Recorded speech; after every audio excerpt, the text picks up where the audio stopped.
оқушылар. Бүгін әдеттегі қазақ тілі сабағымызды бастаймыз. Көңіл күйлеріңіз жақсы ма, балалар? Бірінші сабағымызға кірсек, біздердің оқып жатқан бөліміміздің атауы бұқаралық ақпарат құралдары. Ендеше осы бұқаралық ақпарат құралдары тақырыбындағы бөліміндегі тақырыптарды қарай жалғастырамыз. Бүгінгі сабағымыздың тақырыбы тақтаға назар аудара қойыңыздар, радио мен теледидардың пайдасы мен зияны. Ендеше осы сабағымыздың бүгінгі тақырыбын күннің жадымен дәптеріңізге жазып қоя қояйық. Жазбаларымызда наурыздың 14-і радио мен теледидардың пайдасы мен зияны. Бүгінгі сабағымызда біздер алдымызға мынадай мақсат алып отырмыз.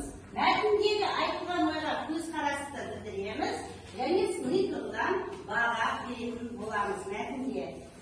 Критерийлерді алдарыңызға сыныптым, қарап ала қойыңыздар.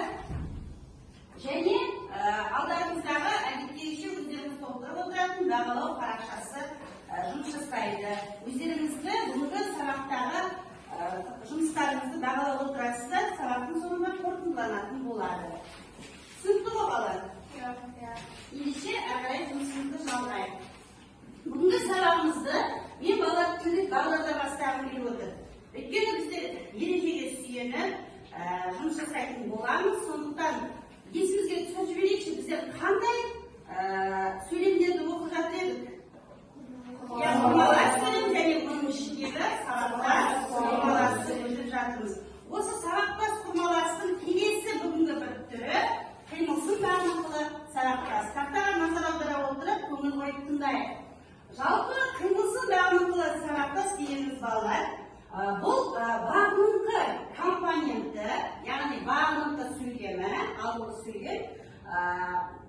алдыңғы сөйлемді басыңқы компонентте баяндалатын іс-әрекеттің қалай болғанын іске асу тәсілін білдіретін сабақтастың түрі.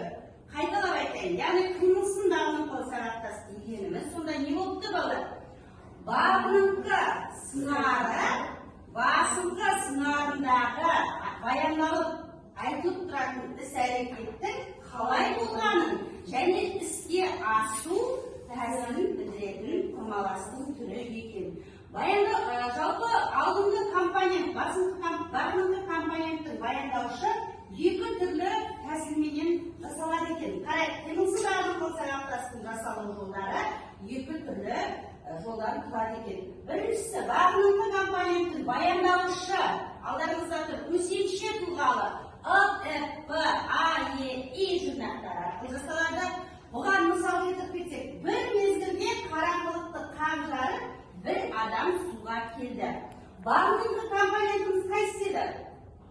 Бір мезгілде қараңғылықты қақ жарып, яғни баяндауыш қақ жарып. Осындағы жаңағы етістіктің жасалу жолына қарасақ, көсемше тұлғалы ы жұрнағы арқылы жасалып тұр. Келесі, бағыныңқы компоненттің баяндауышы дай, дей жұрнақтың бесінші арқылы жасалады. Бағыныңқы сыңары қайсы еді? Кең бөлме бос қалғандай ой ұясына қарап тұр. Қайсы? Кең бөлме бос қалғандай. Бұнда баяндауыш бос қалғандай. Енді бұнда да бесінші тұлғалы етістік арқылы жасалып тұр. Осы ережені басшылыққа ала отырып, бүгінгі сабағымызды әрі қарай жалғастырамыз. Бірінші тапсырма сіздерге жалпы тапсырма балалар. Ойларыңызбен бөліссеңіздер. Мынандай сіздерге сауал тастағым келіп отыр. Жалпы жаңалықтарды радиодан тыңдағанды ұнатасыңдар ма? Немесе теледидардан көргенді ұнатасыңдар? Көріп тыңдағанды ұнатасыңдар ма? Кім айтып жібереді? Қандай ойларыңыз бар? Қалай ойлайсыздар? Жаңалықты қайдан қараған жақсы? Қайдан тыңдаған жақсы? Кім айтқысы келіп тұр? Иә, Бибина? Мен көбінесе жаңалықтарды теледидардан көргенді ұнатамын. Себебі теледидардан көрсек, одан шынайы ақпараттар ала аламыз және толыққанды өзімізді ой санамызды кеңейте аламыз. Рахмет. Тағы да қандай ойларыңыз бар? Мүмкін біреу радиодан тыңдап. Иә, Лиза? Ақпаратты теледидардан көрген сенімді деп ойлаймын. Себебі ол ақпаратқа құлақ кеңестік, әрі көрген көрсе, одан да көп сенімдірек нанымдырақ болуы мүмкін. Жақсы, рахмет. Ал енді осы теледидарды жаңа көптеп айтып жатсыздар ғой, теледидарда қандай бағдарламалар сіздерге ұнайды? Қандай бағдарламалар ұнайды?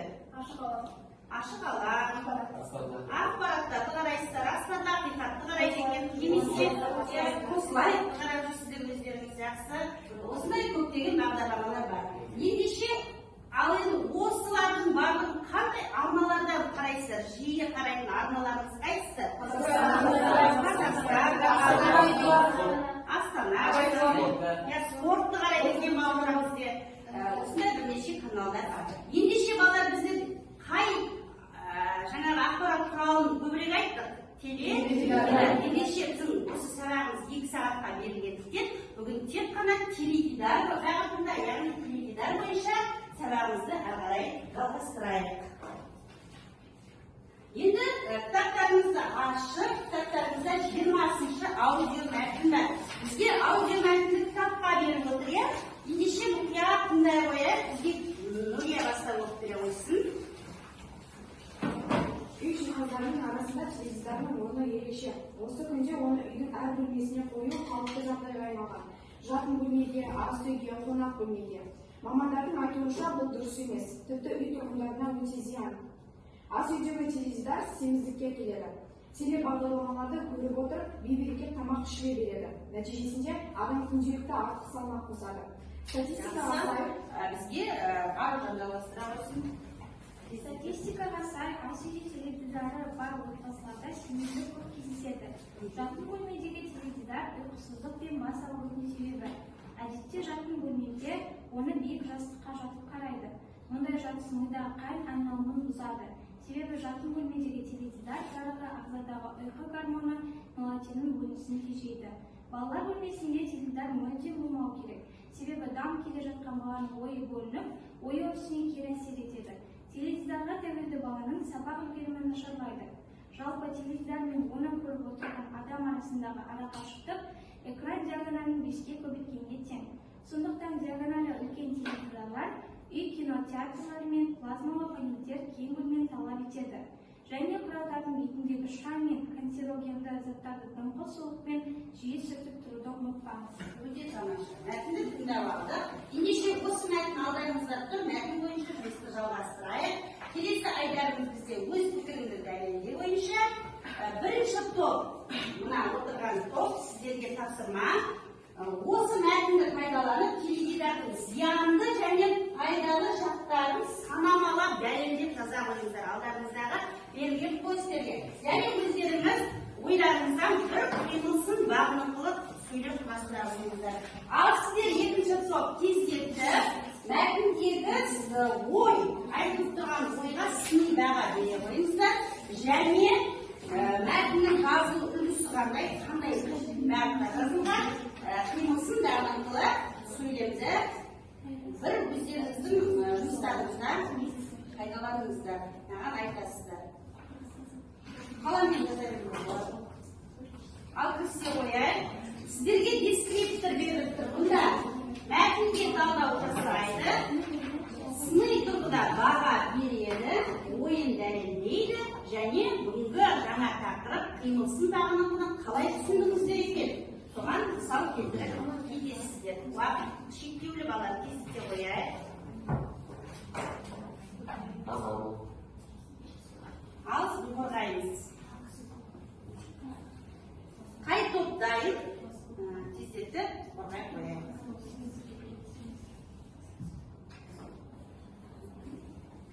Сөйлемдеріңіз болу керек. Ал топпен жұмыс. Қай топ дайын? Орындарыңыздан тұрып қорғаймыз. Келесі топ тыңдаймыз. Баға береміз. Ал тұра қойыңыздар. Сіздер дайын сияқтысыздар ме? Дайын ба? Қай топ дайын? Жақсы. Назира, топтарымыз пікірлесті. Ал қандай? Екінші топ. Сіздер тыңдаймаңыздар. теледидардың зиянын айта кетсек, бірінші денсаулыққа кері әсер етеді, яғни соның ішінде көз ауруына, ұйқысыздыққа, бас ауруына, тәуелділікке, семіздікке, уақыттың Санамалап жатырмыз. Әртүрлі жаңағы жақтары. Енді пайдалы жақтарын кім айтқысы келіп отыр? Айта қойыңыздар. Кімді айтты? Топтың ішінен бір адам. Нұрай. Сіз айта қойыңыз. Теледидардың пайдасы бірінші ақпаратты көзбен көріп ести аламыз. Екінші жаңалықтарды тиімді түрде ала аламыз. Үшінші көптеген әуесқой түсірілім бейне сюжеттерді көзбен көріп нақты сенімді түрде ақпарат аламыз. Пайдалы және зиян жақтарын санамалап айтып шықтық. Енді өздеріңіз осы мәтіннің ішінен болсын, ойдан болсын бір қимылсын барлығы сағаттас құрастырып шықтыңыздар ма? Кім оқыңыз? Кім айтқысы келді? Теледидарды балалар бөлмесіне қойса, дамып келе жатқан баланың ойы бөлініп, ой бөлмесіне келесі. Осыны жазамайыншы, қалғандарымыз түгел дәптерге жазып, баяндалышқан талдау жасай қояды. Келесі топты тыңдайық. Біз алтайқанын келсеміз, себебі теледидар адам ағзасына зиян. Сыни баға беріп жатсыздар ойға. Берген нәтиже автор өз ойын пайымдап айтқандықтан, бұл мәтінді пайымдау үлгісіне сай жазылып отырамыз. Пайымдау үлгісінде жазылған қандай және автор теледидардың қандай айтқанын Біздің теледидар тұрғанға байланысты адамның сенімді келеді. жақсы. Яғни ойға сыни баға бердіңіздер, кейбір пікірмен келісесіздер, кейбір пікірмен қосымша келіспей жатқан тұстарыңыз бар. Ендеше қимыл сындағындылыға қандай сөйлем алдыңыздар? Қандай сөйлем алдыңыздар? Қимыл сындағындылыға сөйлем алдыңыздар ма? Жаздыңызда айта алыңыз.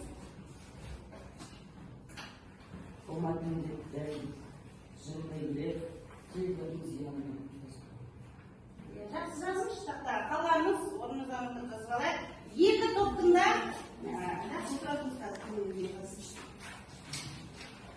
екі топтың да сөйлемін жазып ала қояйық балалар дәптерге. Кесте қояйық. Қазір тұратыңыз.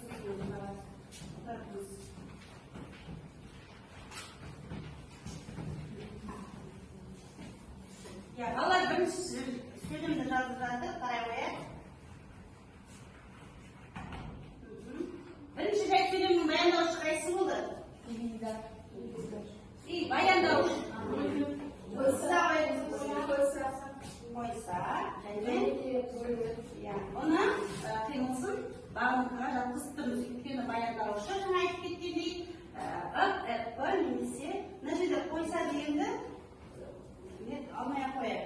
Тек баяндаушы ретінде алайық та, мына жерде жаңағы қимылсын бағынқыға жатқызып. Келесі, жазып ала қояйық қалай. Жақсы мысал келтіріп жатсыздар.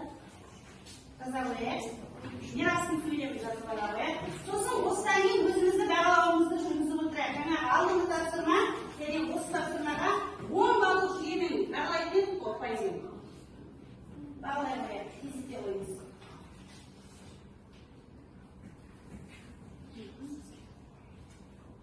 Ендеше балалар біздің жаңа қимылсы бағынқыға қойып жатқан, түсініп жатқан жаңа тақырыбымыз бойынша мысалдарымызды алып жатырмыз. Бұл мәтінде автор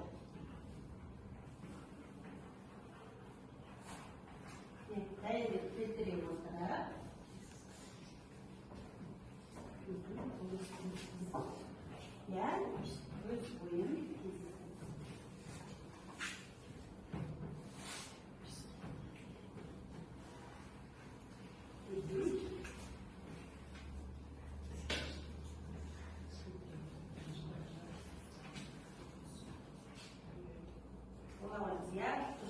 ойын бітірген.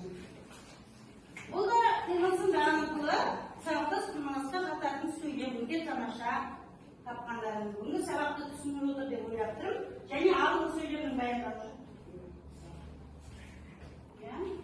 Келтіре отырып, яғни отырып дейтін көсемшек тұлғалы етістік. Жақсы. Бағалай қойыңыздар өздеріңізді.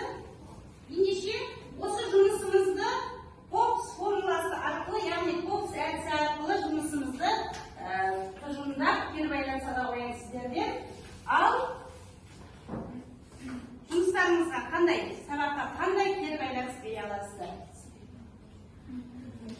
Кім кері байланыс бергісі келіп отыр?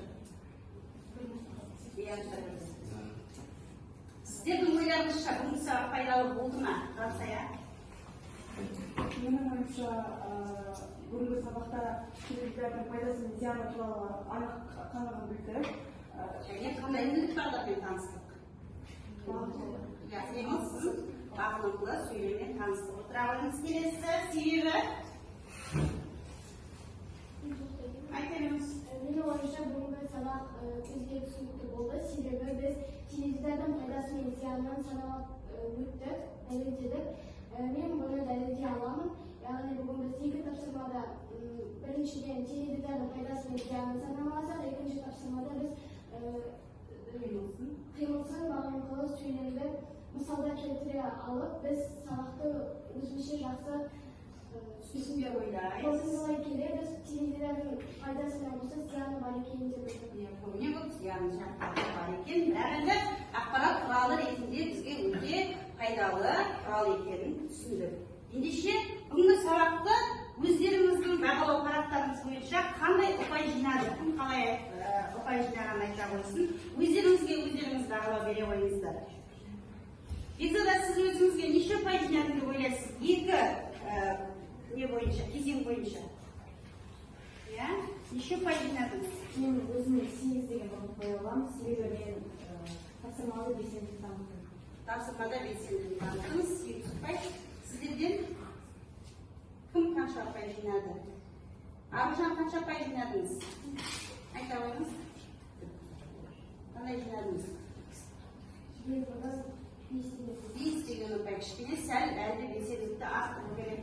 Сіздерден Нұрай? Біз бүгін бірінші тапсырмада 10-нан 8 балын, ал екінші тапсырмада 9 балын алды. Нақты 17 бал алдық.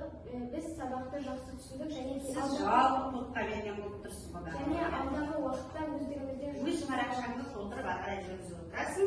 Бүгінгі топқа берген ағам үшін рахмет. Ендеше бүгінгі сабақты баршаңызға жақсы қатыстыңыздар балалар. Мен сіздердің сабаққа қатысқандарыңызға 10 деген ұпай бере аламын. Ендеше үйге тапсырма ретінде қимылсын бағыныңқылы сабақтасқа 3 мысал келтіріп келесіздер.